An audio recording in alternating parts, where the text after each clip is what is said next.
Hey everybody, it's your boy labbearome, the disabled fragrance guy, and I'm back for another review. Do me a favor, if you haven't done so already, please go down below, like and subscribe to the channel. While you're down there, hit that notification bell so you'll be notified about every time I drop a video to YouTube. I want to thank you on this journey with me, guys. Thank you so much for your attention. We have over 1,300 subscribers right now. I am so thrilled. Thank you so much. I appreciate each and every one of you.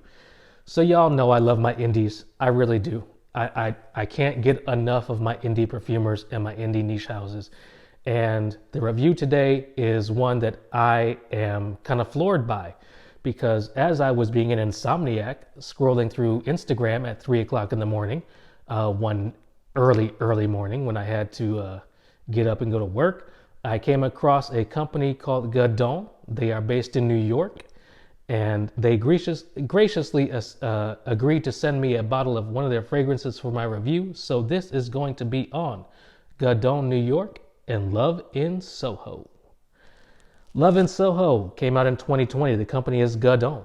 And I don't know why I keep saying it like that, but it just kind of rolls off the tongue. So I'm going to roll with it. In the top, we have bergamot. In the mid, we have lavender and a green floral accord. And in the base, we have earthy, rosy, woody, amber. Sizes and prices, you can get a 10 ml for $30 USD. You can also get this 60 ml for $120. Not bad on the price point for what you're getting. So this was inspired by life in Soho, New York. Now, if you have never been to New York, if you are overseas, if you just have no concept of where New York is, Soho is a neighborhood in New York. It stands for south of Houston Street. If you read Houston Street just regular, it may look like Houston, but no, it is Houston Street. Soho is south of Houston Street. All right, so this is my scent of the day. I just sprayed my wrist before coming onto this review, so I have the opening on my wrist right now. And what you're gonna get is that it opens with a tart, bright bergamot. However, on my skin, and everybody's skin is different, on my skin, the bergamot comes across as grapefruit. Don't know how they did that, but on my skin, it comes across as grapefruit. And that reminds me of one of my favorite fragrances. I am getting Terre de Hermes vibes, and I absolutely love Terre de Hermes, the EDT, the original. That's what I'm getting on this opening. So if you like Terre de Hermes, I think you would absolutely enjoy Love in Soho. So the citrus opening quickly is followed by a slightly sweet but very herbaceous green floral accord. It doesn't stay green throughout the life of the fragrance. However, it does have this herbaceous kind of medicinal smell to it once you're about 5 minutes in. I absolutely don't mind that because I do like a little herbaceousness in some of my fragrances, and this just happens to have the right amount. It actually reminds me of spring cleaning. It reminds me of spring cleaning, and it reminds me of using Pine Sol around the house. Now, they did not put Pine Sol in a bottle and pass it off as fragrance. They didn't do that. However, if you like spring cleaning, if you like that fresh, clean smell, I think you will enjoy Love in Soho.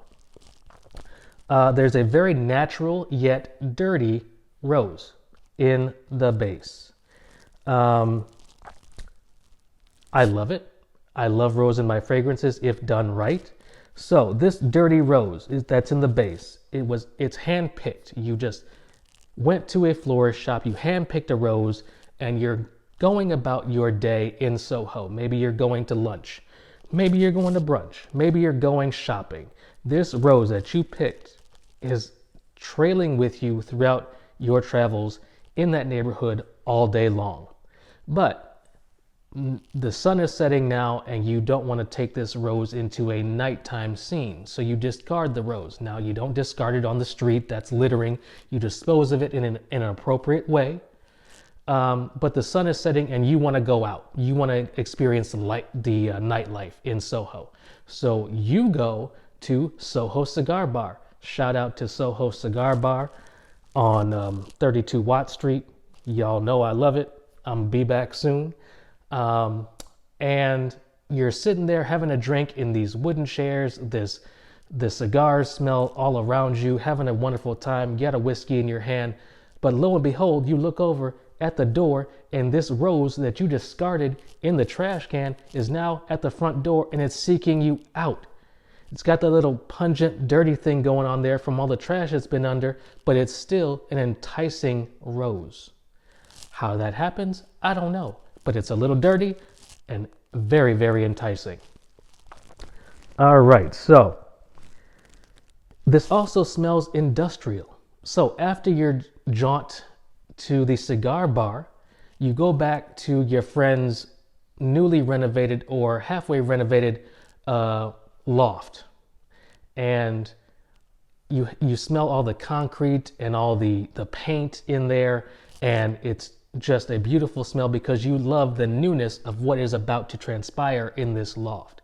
But lo and behold, that damn rose has accompanied you from the cigar bar down the street to this loft, and it's just saying hi through the window. This rose is just trailing with you all night long. You can't get rid of this rose, and I absolutely love that because I love rose in my fragrances, and I love the dirty, kind of inky, kind of industrial smell that comes along in the dry down of this fragrance. Kind of like a wet pavement or a wet paint kind of feeling that goes along with this, and I absolutely love that because I love both those smells. Why? I don't know, but I do like those smells, and this reminds me of newness and new beginnings and things like that.